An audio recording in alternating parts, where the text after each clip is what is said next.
Vivianne, some really important developments now in Nairobi. Just what is the agenda for the leaders in this meeting? Well, this is the third Nairobi process to happen after the second one that was held back in April when the peace facilitator, former President Uhuru Kenyatta, was still in office.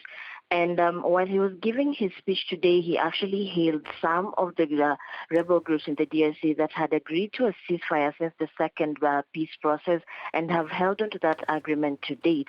President Kenyatta also went ahead to state the agenda of the meeting, which will be to review some of the things that were agreed on in Luanda, Angola last week on Wednesday and during the second peace process.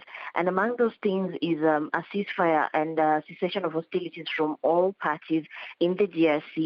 And remember, the M23 rebels did not agree to the ceasefire and say that they were not at the meeting in Angola, they were not party to the discussions, and they were not going to go through with the ceasefire, which led to them not being invited to this process that is taking place in Nairobi, starting today and ending on Saturday.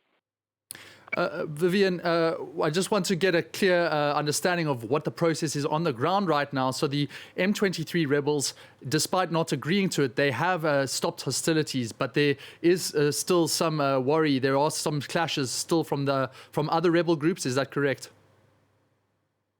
Yes, that is correct. And remember, the M23 had blocked all the routes that were used to supply goods into some parts of Goma, making it impossible for people to get aid and for people to get any goods and for some trade to take place, leading to countries like Kenya and Uganda and Rwanda and Tanzania losing money in form of trade because of this.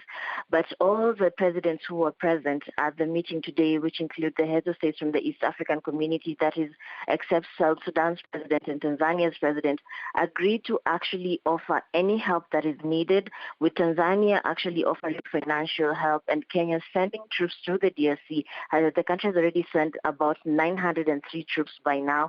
And Uganda said that some of their forces are in the DRC, and Burundi, some of their forces are already on the ground in different parts of the DRC to help with the peace process. Now, the presidents agreed that they are going to see this process through to the very end and support all the agreements that are made during this Nairobi process. And thanks so much, Vivianne Wandera in Nairobi. Those talks are set to end on a Saturday.